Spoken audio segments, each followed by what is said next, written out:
Bonsoir à tous, nous sommes parvenus au 22e épisode de la série Paroles diffusées et aujourd'hui nous allons parler du centre de l'histoire de l'être humain, à savoir Jésus-Christ.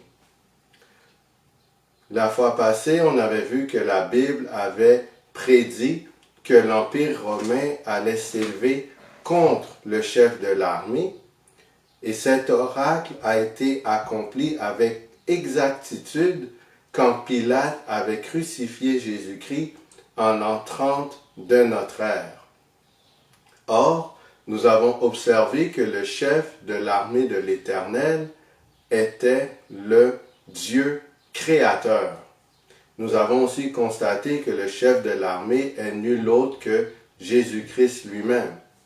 De ce fait, par déduction, Jésus-Christ est bel et bien le Dieu créateur de l'univers. Aujourd'hui, nous allons nous attarder sur la personne de Jésus-Christ. Ésaïe chapitre 9, le verset 5. « Car un enfant nous est né, un fils nous est donné, et la domination reposera sur son épaule.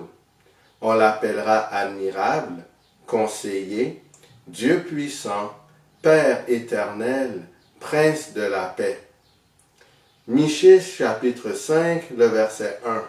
« Et toi, Bethléem Ephrata, petite entre les milliers de Juda, de toi sortira pour moi celui qui dominera sur Israël, et dont l'origine remonte aux temps anciens, au jour de l'éternité. » La Bible avait annoncé qu'un enfant allait naître et que cet enfant serait le Dieu puissant. Les Écritures avaient aussi précisé que cet enfant allait naître dans la ville de Bethléem. Matthieu chapitre 2, les versets 1 à 6. Jésus étant né à Bethléem en Judée, au temps du roi Hérode, voici des mages d'Orient arrivèrent à Jérusalem et dirent : « Où est le roi des Juifs qui vient de naître ? Car nous avons vu son étoile en Orient, et nous sommes venus pour l'adorer. » Le roi Hérode, ayant appris cela, fut troublé, et tout Jérusalem avec lui. Il assembla tous les principaux sacrificateurs et les scribes du peuple, et s'informa auprès d'eux d'où devait naître le Christ. Ils lui dirent : « À Bethléem en Judée, car voici ce qui a été écrit par le prophète. Et toi, Bethléem, terre de Juda, tu n'es certes pas la moindre entre les principales villes de Juda, car de toi sortira un chef qui paîtra Israël, mon peuple. » Le livre d'Ésaïe a été écrit vers l'an 686 avant Jésus-Christ. Le livre de Michée, pour sa part, a été rédigé à environ l'an 130 avant Jésus-Christ. La naissance de Jésus-Christ est l'accomplissement des prophéties inscrites dans les livres d'Ésaïe et de Michée qui datent de plus de 600 ans avant. Il est difficile de concevoir une personne qui est à la fois humaine complètement et en même temps entièrement de nature divine. Dire qu'un humain semblable à nous est le Dieu créateur peut bel et bien paraître absurde. Cependant, nous avons observé et nous allons continuer d'analyser la capacité de la Bible de révéler l'avenir avec exactitude, chose qui est hors de la portée de l'être humain. De plus, nous avons constaté que c'est uniquement dans les Écritures que se trouve l'origine des démons ainsi que la façon de les vaincre. Ces éléments sont également hors de la portée de la race humaine. D'autre part, pour que la race humaine remporte la victoire sur les forces du mal et sur le péché, il faut nécessairement un être qui remplisse les conditions suivantes. Numéro 1. Cette personne doit mener une vie sans péché sur la terre en tant qu'être humain. Numéro 2. Cette personne doit offrir sa vie en sacrifice en tant que rançon pour la race humaine. Numéro 3. Cette personne doit elle-même être le Dieu créateur, parce que c'est seulement le Dieu créateur qui a la capacité de recréer la race humaine par le moyen de la rédemption. La Bible a justement annoncé précisément le lieu de naissance de Jésus-Christ plus de 600 ans à l'avance, en mentionnant que l'enfant qui naîtrait serait le Dieu créateur. Ainsi, les Écritures ont une fiabilité intrinsèque qui donne l'opportunité à un individu de croire ce qu'elles affirment. Par ailleurs, il y a un consensus chez les historiens que Jésus-Christ a bel et bien existé en tant qu'être humain et qu'il a réellement fait des miracles surnaturels. Il est clair qu'une personne doit au minimum posséder un pouvoir surnaturel pour effectuer des gestes surnaturels. Cela correspond à la notion que Jésus est à la fois humain et divin. Sur ce, analysons maintenant la vie terrestre de Jésus. Jean chapitre 1, les versets 28 à 34. Ces choses se passèrent à Béthanie, au-delà du Jourdain, où Jean baptisait. Le lendemain, il vit Jésus venant à lui, et il dit, « Voici l'agneau de Dieu qui ôte le péché du monde.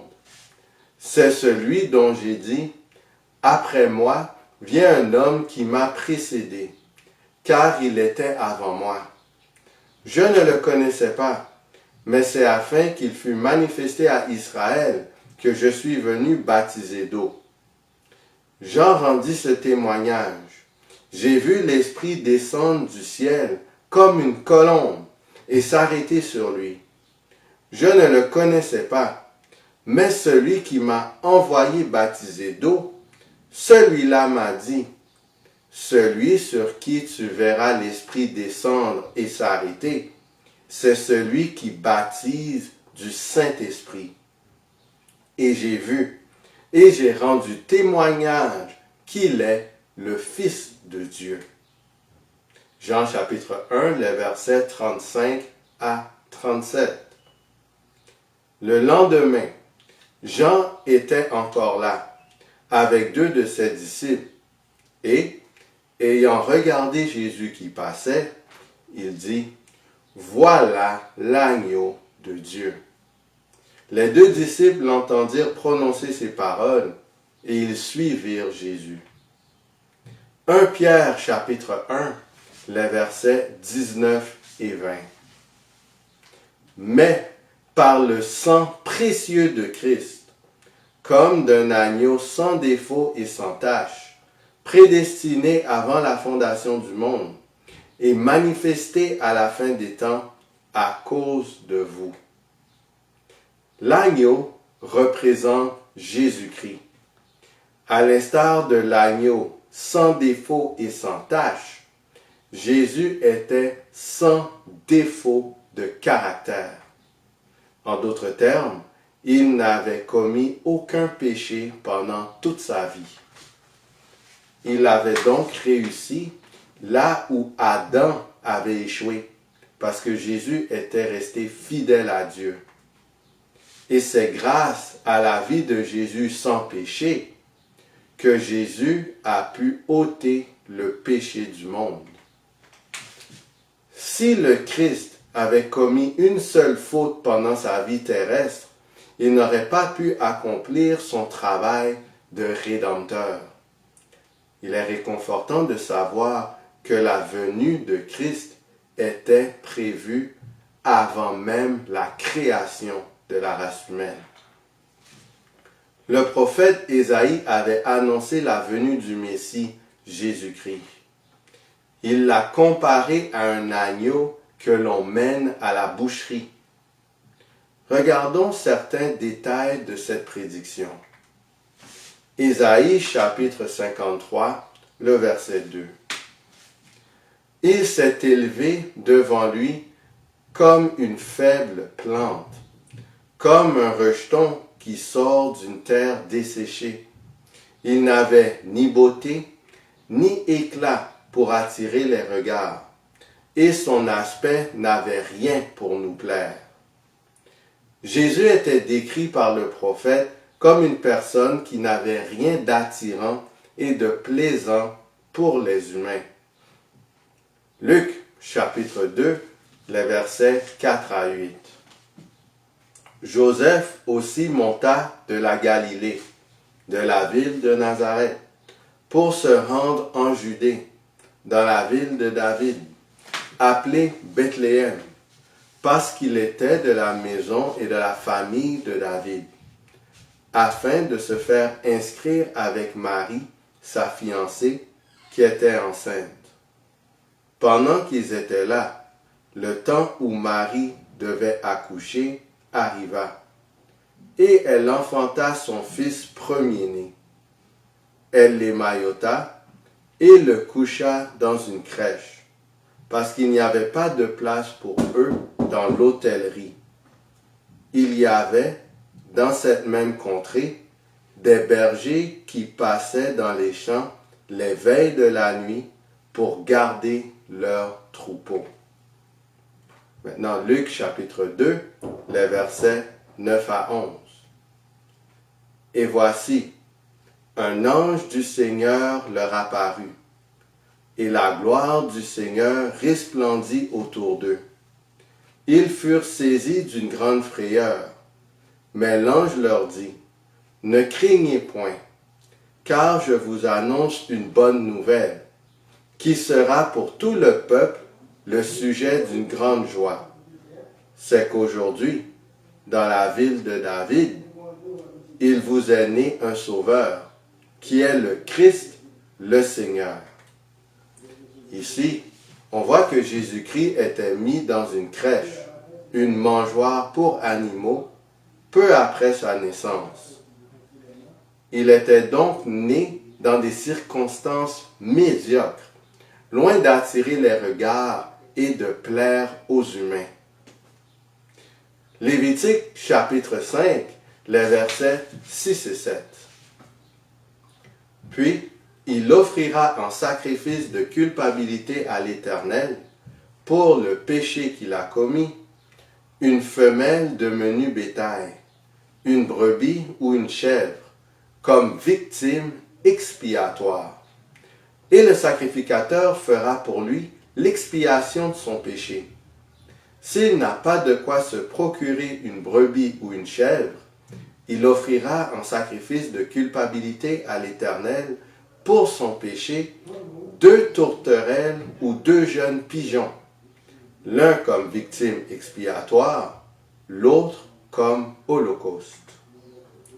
Par égard pour les pauvres au sein d'Israël, Dieu les avait permis d'offrir en sacrifice 2 tourterelles ou 2 jeunes pigeons en sacrifice, au lieu d'une brebis ou d'une chèvre.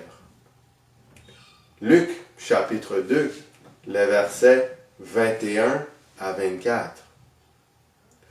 Le 8e jour, auquel l'enfant devait être circoncis, étant arrivé, on lui donna le nom de Jésus, nom qu'avait indiqué l'ange avant qu'il fût conçu dans le sein de sa mère. Et, quand les jours de leur purification furent accomplis, selon la loi de Moïse, Joseph et Marie le portèrent à Jérusalem pour le présenter au Seigneur, suivant ce qui est écrit dans la loi du Seigneur. Tout mâle premier-né sera consacré au Seigneur, et pour offrir en sacrifice 2 tourterelles ou 2 jeunes pigeons, comme cela est prescrit dans la loi du Seigneur. Les parents de Jésus ont offert 2 tourterelles ou 2 jeunes pigeons, et cela indiquait que la famille de Jésus était pauvre. Naturellement, être né et grandir dans une famille pauvre va causer un niveau de douleur et de souffrance. Cela est loin d'être attirant et plaisant pour les autres. Jean chapitre 1, les versets 43 à 46. Le lendemain, Jésus voulut se rendre en Galilée, et il rencontra Philippe. Il lui dit, « Suis-moi. » Philippe était de Bethsaïda, de la ville d'André et de Pierre. Philippe rencontra Nathanaël et lui dit, « Nous avons trouvé celui de qui Moïse a écrit dans la loi et dont les prophètes ont parlé, Jésus de Nazareth, fils de Joseph. » Nathanaël lui dit, « Peut-il venir de Nazareth quelque chose de bon? » Philippe lui répondit, « Viens et vois. » Jésus a vécu dans la ville de Nazareth. Cette ville avait une mauvaise réputation, ce qui poussa Nathanaël à dire, « Y a-t-il quelque chose de bon à Nazareth? » L'environnement et l'entourage de Jésus n'attiraient pas les regards et n'étaient aucunement plaisants. Les gens, au contraire, montraient du mépris envers le lieu où Christ a grandi. Cela étant dit, dans une certaine mesure, c'était un obstacle pour les Israélites de son époque. Ces derniers se basaient de ces éléments pour refuser de croire au Messie. Luc chapitre 9, les versets 57 et 58.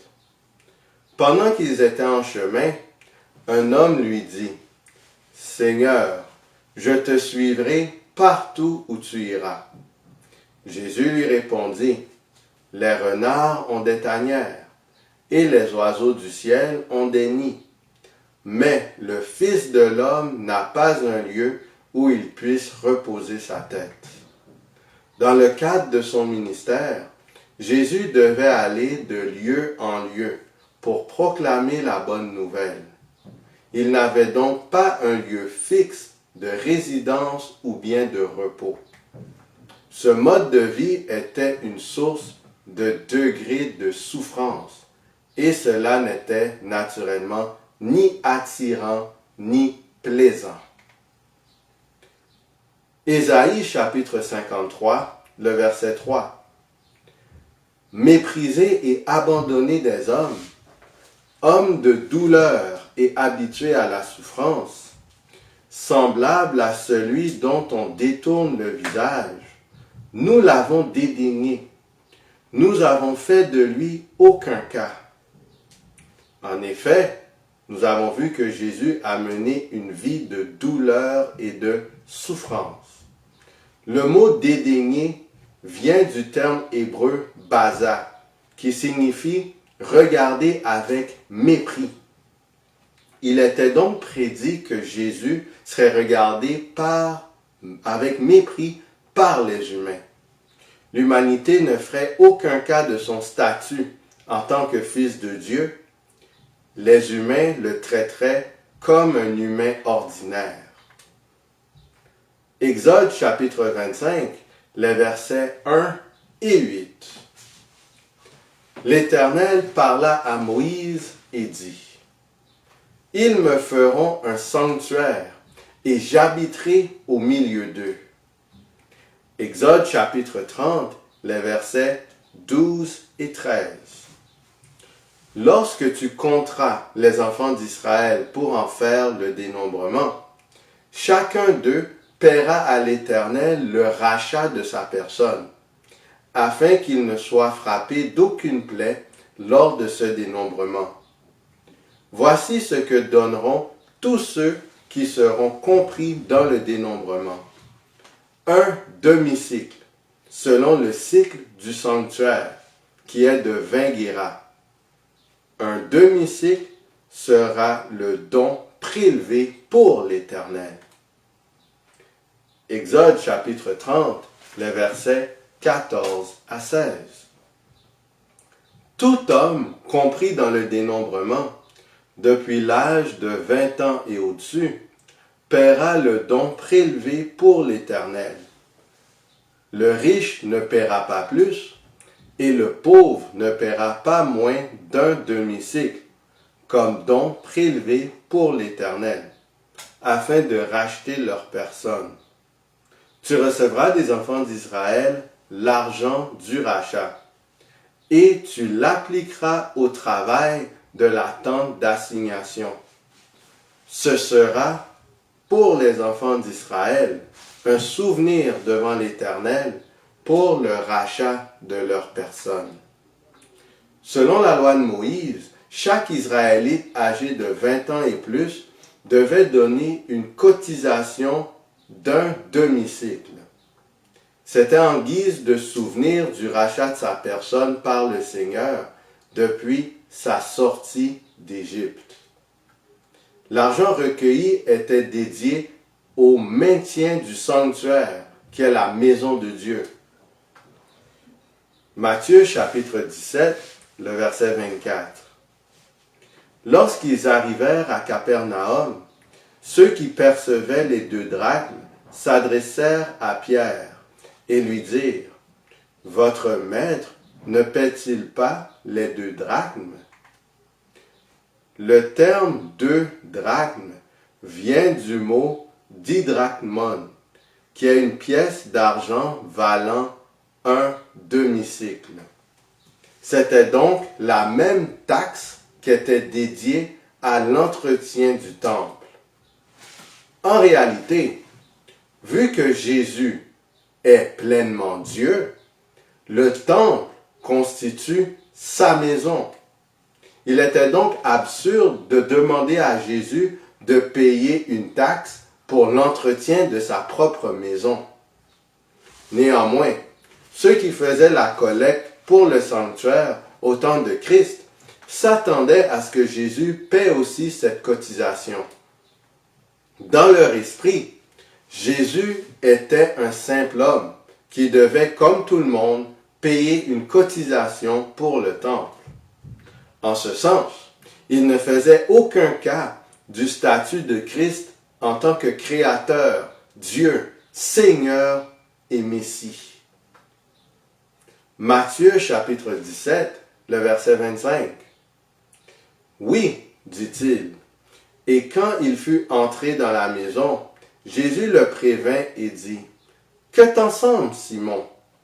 Les rois de la terre, de qui perçoivent-ils des tributs ou des impôts? De leurs fils ou des étrangers? » Le disciple de Jésus, Pierre, il avait manifesté la même mentalité que ceux qui collectaient l'impôt pour le temple. En affirmant que Jésus paierait aussi cette taxe, lui aussi, il ne faisait aucun cas du fait que Jésus-Christ est le Fils de Dieu et qu'il est le Dieu créateur. Comment Jésus a-t-il réagi face à un tel affront? Matthieu chapitre 17, les versets 26 et 27. Il lui dit des étrangers. Et Jésus lui répondit, « Les fils en sont donc exempts. Mais, pour ne pas les scandaliser, va à la mer, jette l'hameçon, et tire le premier poisson qui viendra. Ouvre-lui la bouche, et tu trouveras un statère. Prends-le, et donne-le leur pour moi et pour toi. » Malgré l'absurdité de la requête, Jésus a consenti à la respecter afin d'éviter d'être une occasion de scandale ou de controverse. Il a montré par là qu'il valorisait plus d'être en paix avec les autres que d'exciter un esprit de révolte, même dans un cas où il aurait raison de le faire. Jean chapitre 8, les versets 48 à 52. Les Juifs lui répondirent, « N'avons-nous pas raison de dire que tu es un Samaritain et que tu as un démon? » Jésus répliqua, « Je n'ai point de démon, mais j'honore mon Père, et vous m'outragez. Je ne cherche point ma gloire, il en est un qui la cherche et qui juge. En vérité, je vous le dis, si quelqu'un garde ma parole, il ne verra jamais la mort. Maintenant, lui dirent les Juifs, nous connaissons que tu as un démon. Abraham est mort, les prophètes aussi. Et tu dis, si quelqu'un garde ma parole, il ne verra jamais la mort. Les chefs juifs, dont la nation constituait le peuple de Dieu, ont proféré une énorme insulte envers Jésus-Christ. Ils ont maintenu leur position que Jésus-Christ, le Fils de Dieu, le Dieu créateur, était possédé par un démon. Leur mépris et leur haine envers Jésus s'intensifiaient au point où ils percevaient tous les gestes du Seigneur Jésus-Christ comme provenant du diable, de Satan. Jean chapitre 8, les versets 58 et 59. Jésus leur dit, « en vérité, je vous le dis, avant qu'Abraham fût, je suis. » Là-dessus, ils prirent des pierres pour les jeter contre lui. Mais Jésus se cacha et il sortit du temple. Lorsque Jésus a ouvertement déclaré être le Dieu créateur, les chefs juifs ont voulu le lapider. Jésus avait dû prendre la fuite.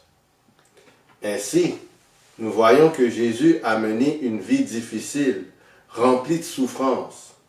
À sa naissance, il a été déposé dans une mangeoire pour animaux. Ensuite, il a vécu au sein d'une famille pauvre, dans une ville qui avait une mauvaise réputation. Ainsi, tout au long de sa vie, Jésus avait subi le mépris de la part des humains, directement ou indirectement. On a aussi exigé qu'il paye l'impôt pour sa propre maison. Ses propres disciples ne le traitaient pas tout le temps comme le Fils de Dieu qu'il était et qu'il est. Les chefs de son peuple voulaient le tuer. Comment Jésus a-t-il réagi face à tout cela?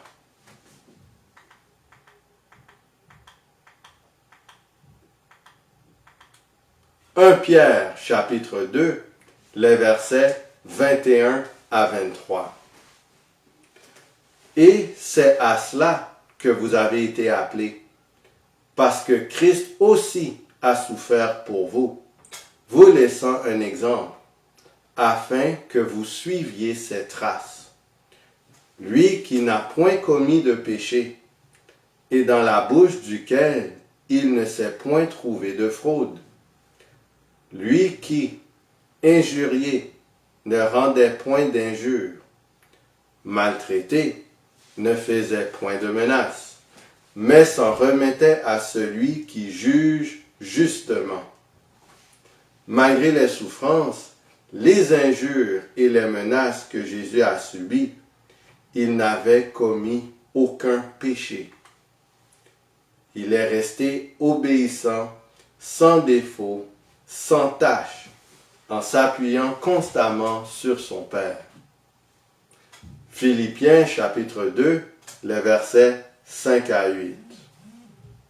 Ayez en vous les sentiments qui étaient en Jésus-Christ, lequel, existant en forme de Dieu, n'a point regardé comme une proie à arracher d'être égal avec Dieu, mais s'est dépouillé lui-même en prenant une forme de serviteur, en devenant semblable aux hommes, et ayant paru comme un simple homme, il s'est humilié lui-même, se rendant obéissant jusqu'à la mort, même jusqu'à la mort de la croix.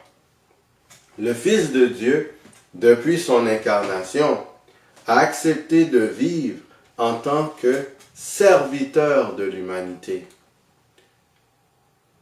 Maintenant, la prochaine partie de cette étude va porter sur les sentiments nobles de Jésus-Christ, comme son esprit de service et de sacrifice. Hébreux chapitre 5, les versets 7 à 8.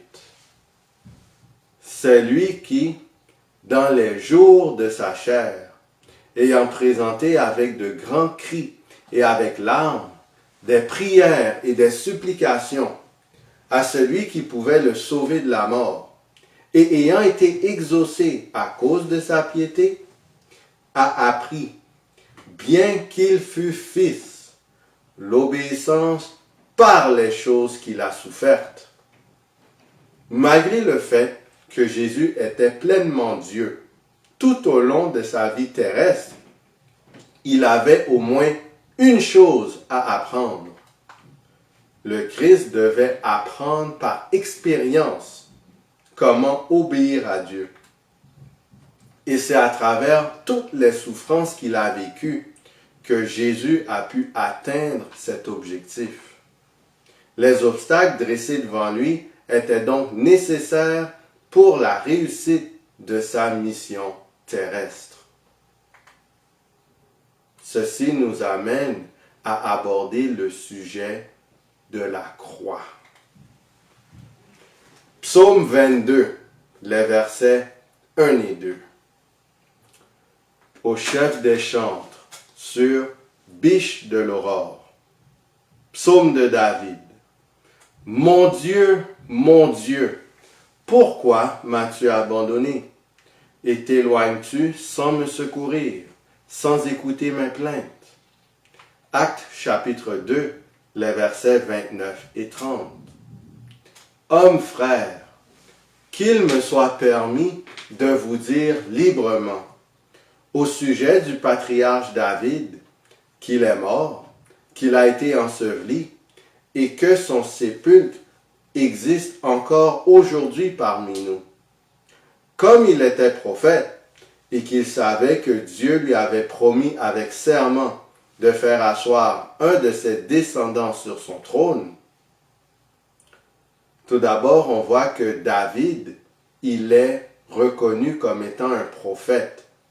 Et en tant que prophète, il avait prophétisé la mort de Jésus-Christ bien avant la naissance de Jésus-Christ. Ainsi, le psaume 22 est une description de l'agonie du Messie sur la croix. Nous pouvons mieux comprendre les sentiments de Jésus lorsqu'on lit ce psaume. Psaume 22, les versets 2 à 4. Mon Dieu, pourquoi m'as-tu abandonné? Et t'éloignes-tu sans me secourir, sans écouter mes plaintes? Mon Dieu, je crie le jour, et tu ne réponds pas. La nuit, et je n'ai point de repos. Pourtant tu es le Saint, tu sièges au milieu des louanges d'Israël. Maintenant, nous allons lire les versets 4 à 6. En toi se confiaient nos pères. Ils se confiaient et tu les délivrais. Ils criaient à toi et ils étaient sauvés. Ils se confiaient en toi et ils n'étaient point confus. La Bible contient plusieurs exemples de personnes ayant demandé de l'aide au Seigneur et qui furent exaucés. Josué chapitre 11, le verset 6. L'Éternel dit à Josué, ne les crains point, car demain, à ce moment-ci, je les livrerai tous frappés devant Israël. Tu couperas les jarrets à leurs chevaux, et tu brûleras au feu leurs chars. 2 Samuel chapitre 5, le verset 19. David consulta l'Éternel en disant, monterai-je contre les Philistins? Les livreras-tu entre mes mains? Et l'Éternel dit à David, monte, car je livrerai les Philistins entre tes mains. 2 Chroniques, chapitre 20, les versets 3 et 15. Dans sa frayeur, Josaphat se disposa à chercher l'Éternel. Il publia un jeûne pour tout Juda. Et Jacaziel dit, soyez attentifs, tout Juda et habitants de Jérusalem. Et toi, roi Josaphat, ainsi vous parle l'Éternel. Ne craignez point et ne vous effrayez point devant cette multitude nombreuse, car ce ne sera pas vous qui combattrez, ce sera Dieu. Josué avait eu confiance en l'Éternel et il a remporté la victoire sur les ennemis d'Israël. David se confiait en Dieu pour remporter toutes les guerres. Josaphat eut recours à Dieu pour battre les ennemis d'Israël. Ces humains, pécheurs comme nous, ils recevaient le soutien de Dieu dans toutes leurs luttes et dans toutes leurs guerres. Ils n'avaient qu'à demeurer fidèles au Seigneur et ils avaient l'assurance de la réussite finale de ce qu'ils entreprenaient. En contraste, Jésus était en grande agonie sur la croix pendant le jour et Dieu ne lui répondait pas. Christ n'avait commis aucun péché pendant toute sa vie. Malgré cela, au moment où il a le plus besoin de son Père, il n'est pas secouru. Le Père semble ne pas écouter son propre Fils quand celui-ci crie à lui. L'Éternel s'éloignait apparemment de son propre Fils. Imaginez-vous un père qui abandonnerait volontairement son fils innocent alors que celui-ci lui demande son aide. Cela est justement ce qui était en train de se passer lorsque Jésus fut cloué à la croix. Psaume 22, le verset 7. Et moi, je suis un ver et non un homme, l'opprobre des hommes et le méprisé du peuple.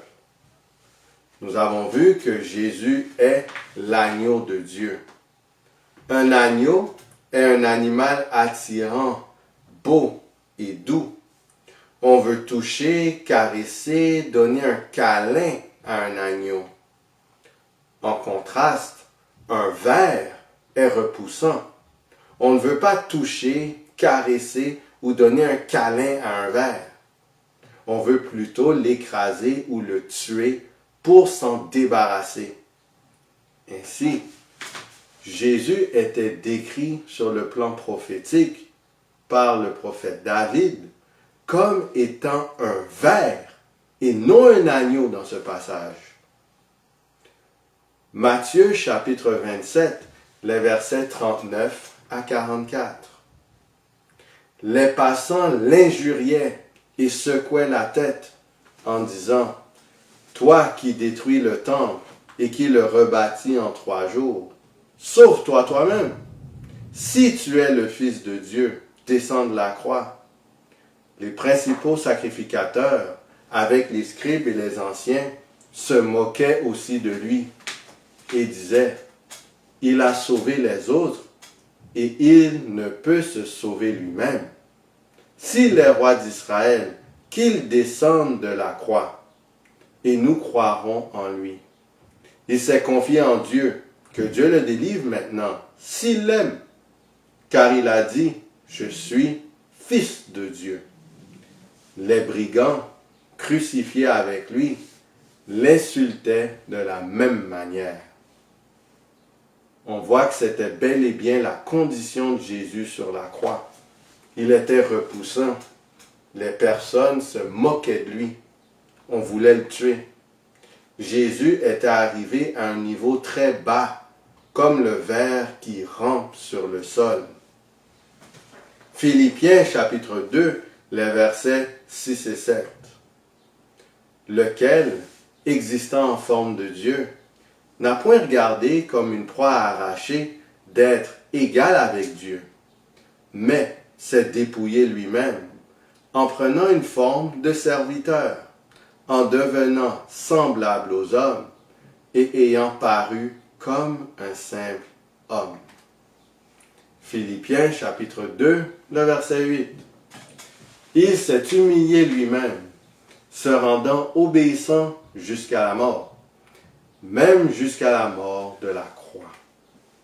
Jésus a accepté de quitter son trône dans le ciel pour aboutir à une pareille situation. Il a volontairement subi la suprême humiliation.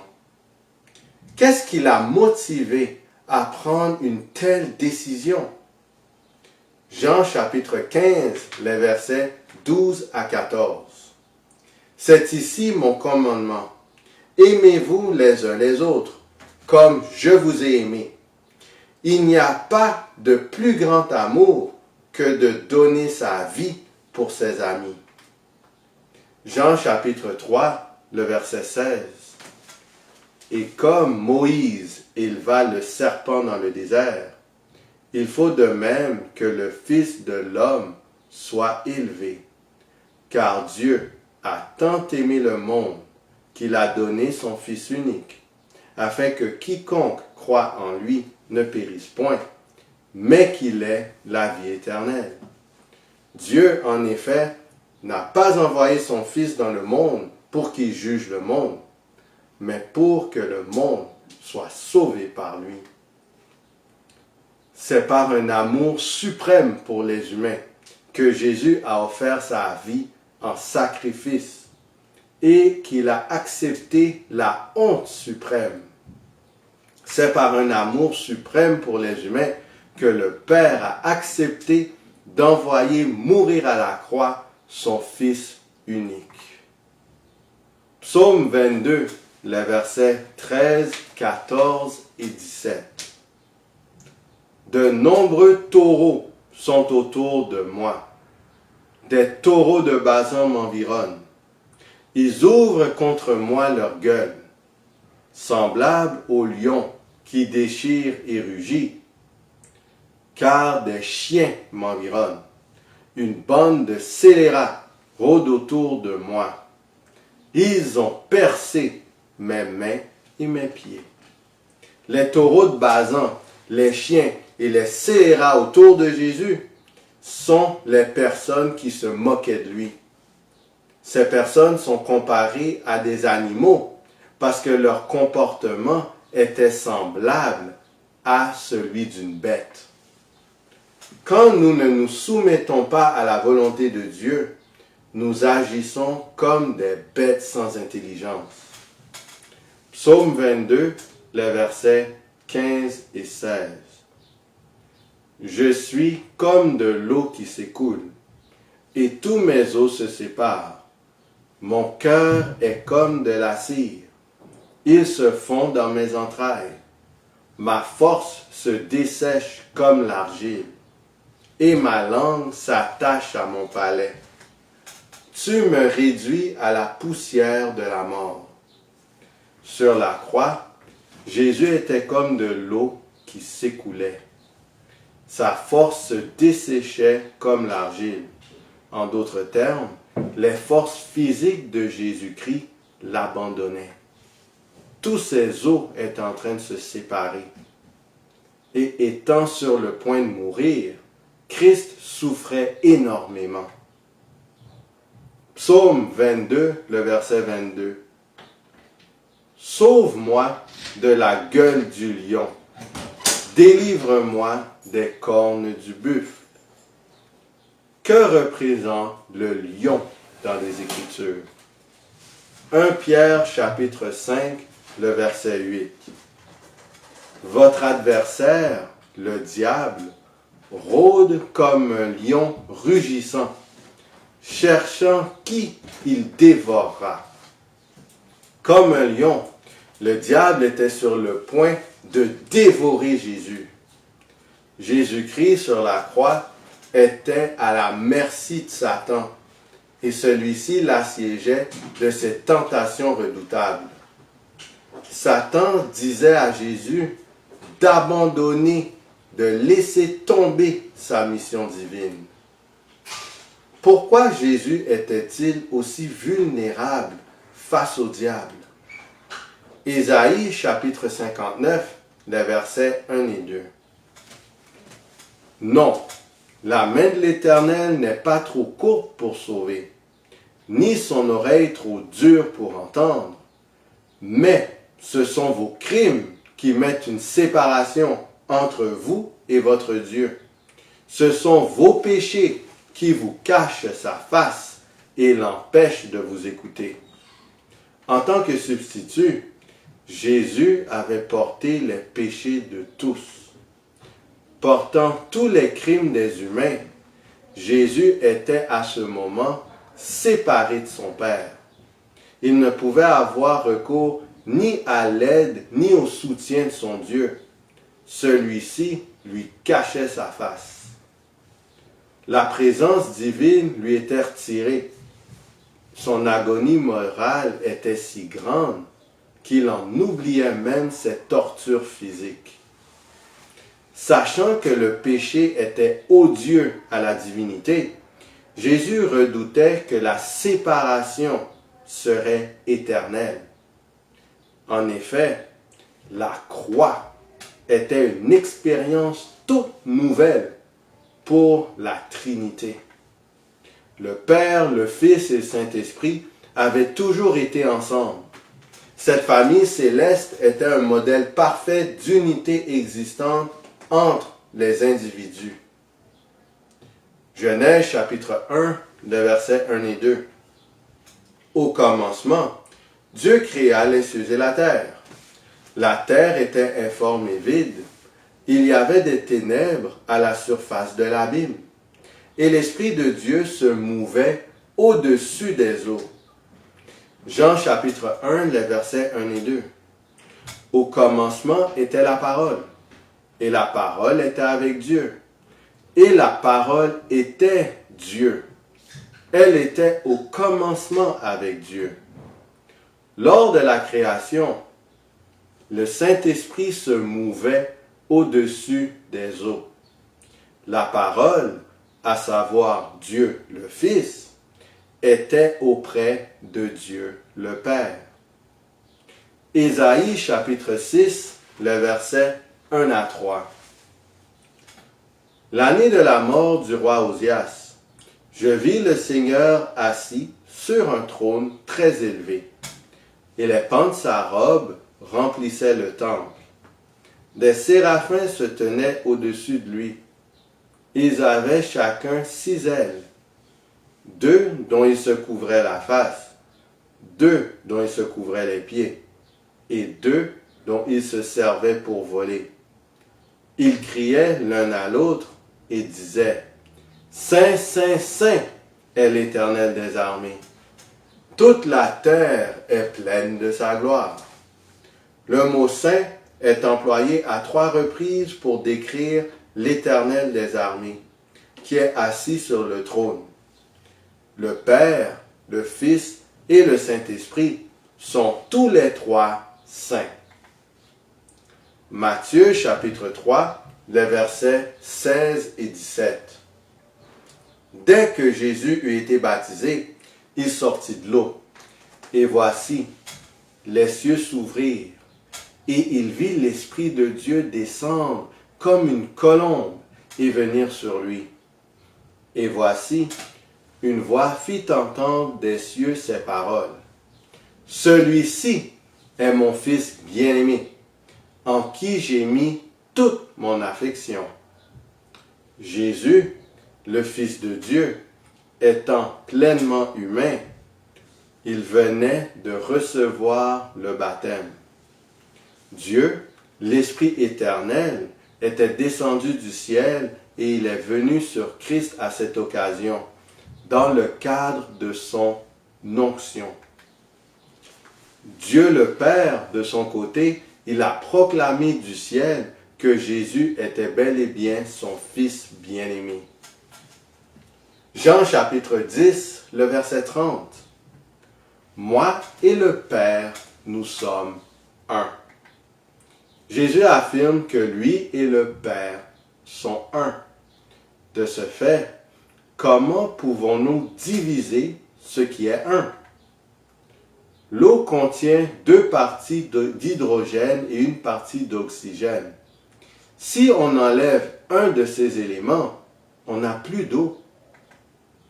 L'eau n'est rien comparé à la relation intime entre le Père, le Fils et le Saint-Esprit. Cependant, à la croix, il y avait la menace que ce trio divin inséparable soit éternellement brisé. Et c'est cette séparation que Jésus craignait le plus.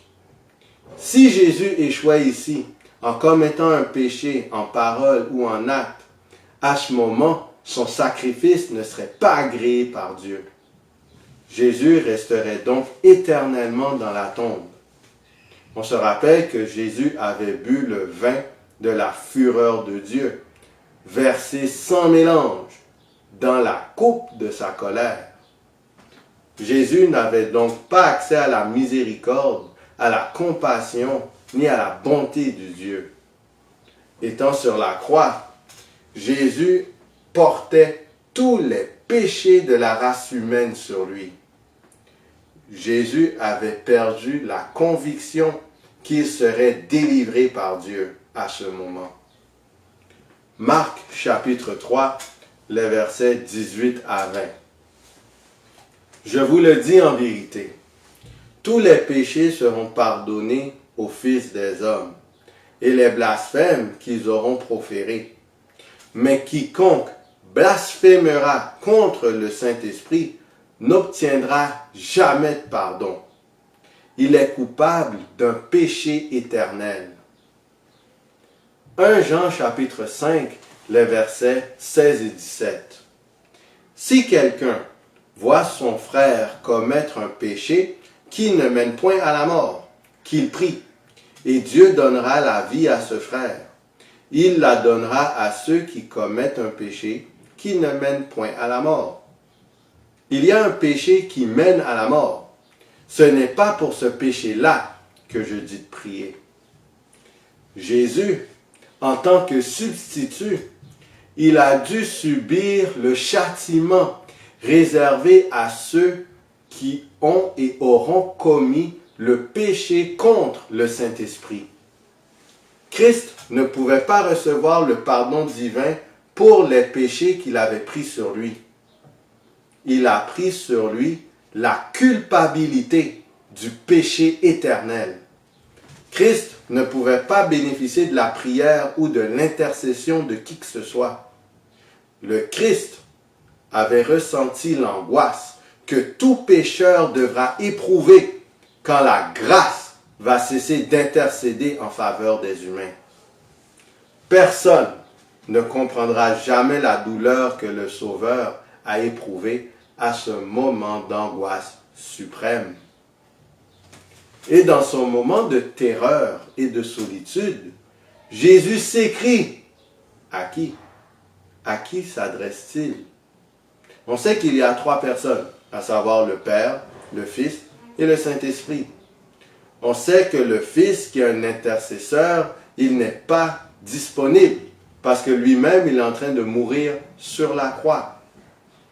Qui reste-t-il? Jésus parle à qui? Mon Dieu, une fois. Mon Dieu, 2 fois.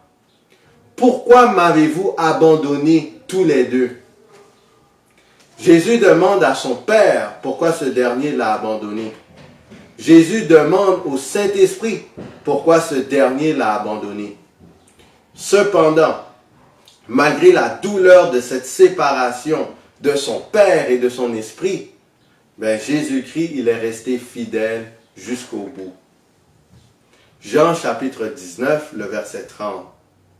Quand Jésus eut pris le vinaigre, il dit, « Tout est accompli. » Et, baissant la tête, il rendit l'esprit.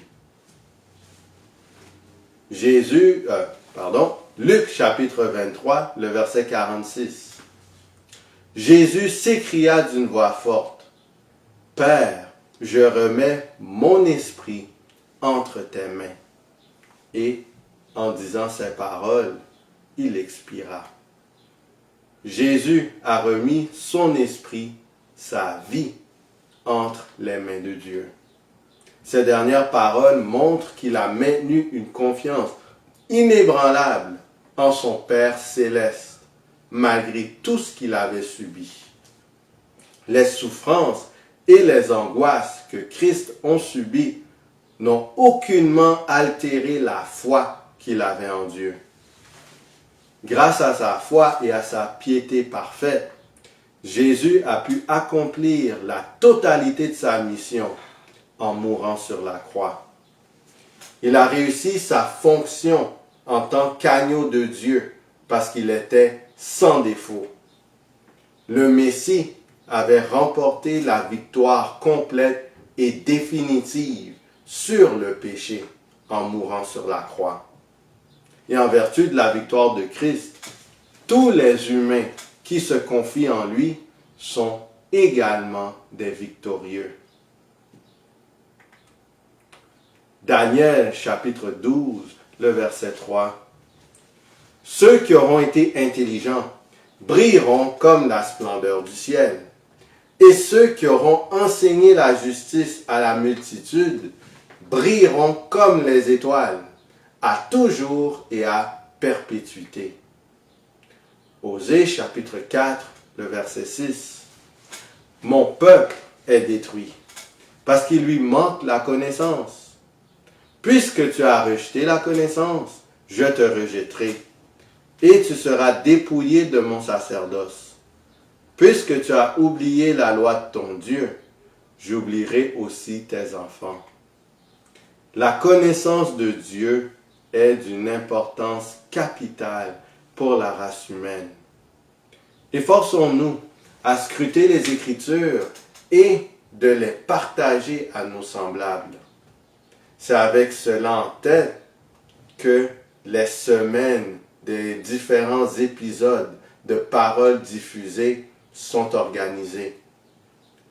Je vous encourage à venir écouter soir, pas soir après soir, mais semaine après semaine, à 19h, autant que vous pouvez. Vous avez aussi l'occasion d'écouter cette vidéo parce qu'elle est publiée par la suite sur YouTube et sur Facebook à travers la chaîne L'Éternel est mon berger et la page Facebook L'Éternel est mon berger. Ne ratez pas l'occasion d'acquérir de la connaissance du Dieu créateur afin d'apprendre à lui faire confiance. Surtout, faites vos propres recherches parce que c'est ça le plus important. Ce n'est pas simplement d'écouter la vidéo. Moi, je le fais parce que j'ai fait mes propres recherches et maintenant je partage ce que j'ai appris. Ceci dit, il est préférable en réalité de ne pas écouter cette vidéo, mais de faire des recherches sur la personne de Jésus-Christ afin d'apprendre à lui faire confiance. Et par extension, de faire confiance à ses écrits, à savoir la Bible. Prochainement, nous allons aborder le reste des actions de Rome contre le Seigneur. Et nous allons aussi traiter de sa chute définitive, encore une fois parlant de Rome. Mais d'ici là, qui allons-nous choisir? Est-ce qu'on choisit la vie de sacrifice que Jésus a subi? Est-ce qu'on choisit le bien d'autrui par-dessus notre bien-être? Est-ce qu'on choisit les difficultés, la souffrance, afin d'apprendre l'obéissance? Ou est-ce qu'on choisit le camp du serpent? Nous choisissons le meurtre, le mensonge, le rejet de Dieu créateur, l'agonie, la tristesse, mais pour les mauvaises raisons et avec un but final négatif. Je souhaite de tout cœur que vous décidiez au minimum de faire vos propres recherches pour vérifier si ce qui a été présenté ce soir est exact. Parce que, en bout de ligne, les Écritures sont prouvées par l'histoire. Parce que les Écritures témoignent de ce qui est arrivé par le passé et surtout ce qui arrivera par la suite. Dans les semaines qui suivent, on va retourner dans l'aspect de la prophétie biblique et on va voir à quel point la Bible est bel et bien un livre fiable et le Dieu créateur qui l'a écrit par son Saint-Esprit est tout aussi fiable. Et par-dessus tout, le Dieu créateur a un amour éternel et suprême. Et c'est cet amour qui l'a poussé à envoyer Jésus-Christ. Et Jésus-Christ, par obéissance et par amour pour l'humanité, par cet amour suprême, a accepté de venir mourir pour nous. Que le Seigneur nous aide à accepter Jésus dans nos vies. Que le Seigneur nous garde.